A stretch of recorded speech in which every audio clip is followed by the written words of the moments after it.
For one of my other videos that I've been working on, I came across one of my old sketchbooks, and I was reminded that once upon a time, I actually hated my artwork. It was a time I was going through business school, I wasn't taking any art classes, and anything that I drew at the time, I hated.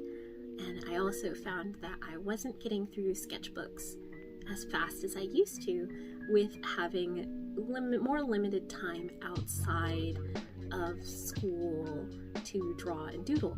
Because at the time when I was in high school and even at the beginning of college, I had a lot more time in class to just doodle and create in those little in-between spaces of class, or I had finished my work early, or I just needed a breather or a break from being hard at work with math or trying to figure out and process some of the things that I was doing for writing, so on and so forth.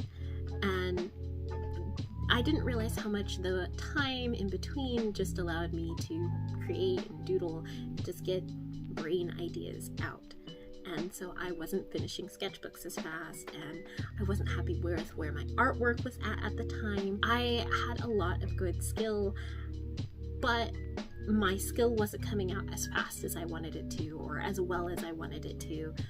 I didn't feel that I was skilled enough, or that I was even just doing good as an artist. And that period of me not liking my art or hating my art, or the descent into just feeling like not a good artist, was for about 4 years.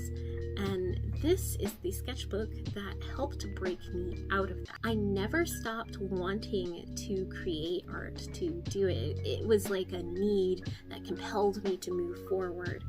The whole reason that I went to business school instead of going to animation school, getting out of high school, is because I wanted to learn to sell my art better. I wanted to understand business. I wanted to be able to gain those skills in order to put them forward towards other things. Now that knowledge has given me various degrees of success and failure, and I am still grateful that I did that, but it did bring up a lot of other emotions and frustrations, because a lot of the things talked about in business was not what I wanted to do. And I had to do a lot of research, a lot of learning, and a lot of hands-on experience outside of it to get more clear on what I wanted to do. And so that affected my ability to create artwork in the way I wanted to. Here are some things that I did to break out of the dislike of my own artwork. Let's have a look inside this book. So the period in which I began my descent of disliking my artwork was in 2013 and to 2014, and this book is when I decided enough was enough. I'm going to do something about it, which was in 2016.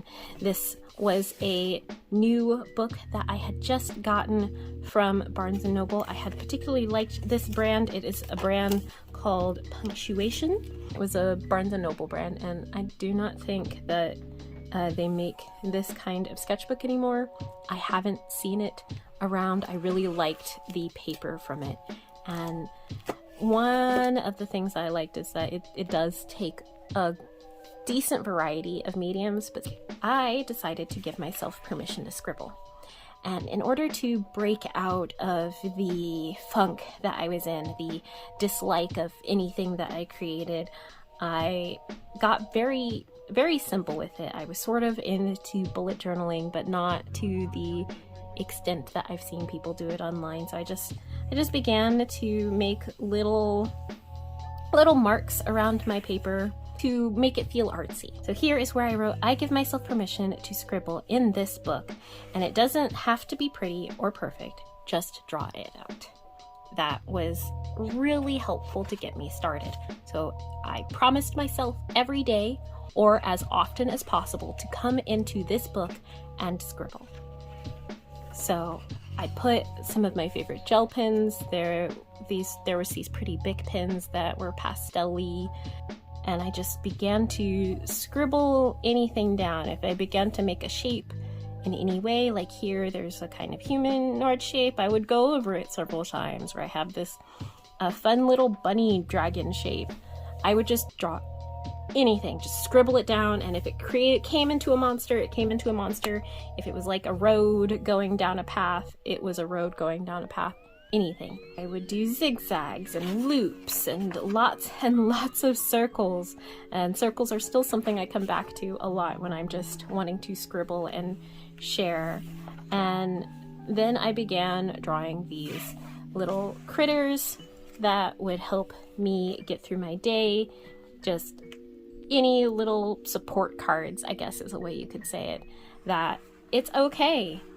And I would take my brush pens, any of my favorite tools, and just allow myself to explore and allow myself to create. So I have this, it's okay to still be exploring. Not all artists have a defining style. I was feeling very upset that I didn't have a style. I kept changing things that I was doing, and it was like, oh, well, as an animator, you need to be consistent with your style.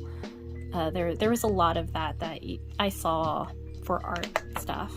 And you can see sometimes I was thinking about spears, or magical girls, so I scribbled that. Other times I didn't know what to think at all, so I was frustrated, so I just scribble all over the page. The more I scribbled, the more I began to feel okay about my artwork, the more I began to draw more and just keep going and pushing myself to do more. When I didn't know what to draw, I would draw ideas that I actually had that I wanted to make because I was really into sewing. I would draw my dog. I even drew this little comic of trying to draw comics, because that's what I ultimately wanted to do and still want to do. I've gotten better at doing my own little doodle comics. Just scribble. If I scribbled on blank pages when I was at school and forgot my book, or if I was upstairs and I didn't want to go downstairs, I usually have some blank paper in my room, and I would just do as much of that as possible. I'd get a pen so that I wouldn't get caught up in the ability to erase, for whatever was on paper, and I was not going to change that. I don't know why I have a buff pig here and this weird little fish doodle, but a buff pig. This is actually funny. I might redraw this. I did begin drawing in pencil again, and this is when I started to begin having fun more. I began putting detail and texture and words into my artwork, and I would still come back to pen a lot. I would try and draw people that I see in quiet moments, but then I would actually begin to build up some of my thoughts and ideas and start to complete them. And that made me happy. I played with watercolor. I got some watercolor markers. Those made me happy. The more I did this, the better I felt about my artwork. And this book, it did take me about a year to get through.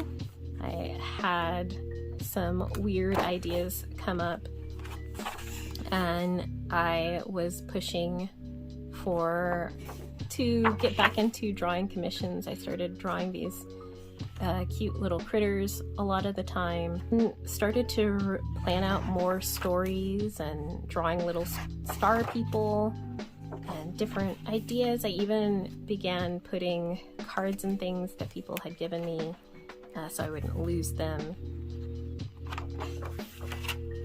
It was these things. It was consistently scribbling in my book, consistently looking for things to draw that made me happy. I also started taking art classes again, so I would try new things and learn different art techniques. It was these things that kept me going, that I was able to push out of my funk. no matter how strange the idea was, I just kept going. And I even took some of these ideas and pushed them further than they were. Like, I actually finished this drawing. Since animation has always been my goal, and it was still in business school, and it was like, okay, how can I do things that are closer to what I want to do? I began looking at different anime that I liked, or the different animations that I liked, such as Rolling Girls. I really liked the magical element of it being shoujo while still having really amazing action scenes, and just drawing different frames that caught my attention at the time, and just scribbling that out to practice storyboards and effects work, and all of that just made me really happy. Like, this was a punch, and I liked how going frame by frame with that punch, which it was a lot of like, oh, I'm watching this on Crunchyroll, I'm watching this on Netflix, I'm watching this on my DVD player, and I'm having to pause and start. And this was before I figured out a lot of the key commands that are really helpful for that. You're on the computer to go frame by frame. Loved that it was very forceful, but also had sparkles. See that I started drawing out some One Punch Man stuff. Began choosing boards whenever I was bored to build into. Just storytelling, or just see how other people told stories a little better. Sometimes I would even take music, and whatever came up in the music, whatever song would be there, I would draw out how that song made me feel. I would draw out some of the imagery that I saw, and making like a music video was never something I would go through and do, but it was a good practice. If you find yourself in a place where you're hating your artwork, disliking the creative things that you're doing, I hope this gives you a little better idea of what you can do, which is give yourself permission to scribble, give yourself some drawing prompts, such as when I used the songs to draw things out, to find media that you like and to copy it and recreate it, to remind yourself that why you got into drawing in the first place, or creating in the first place.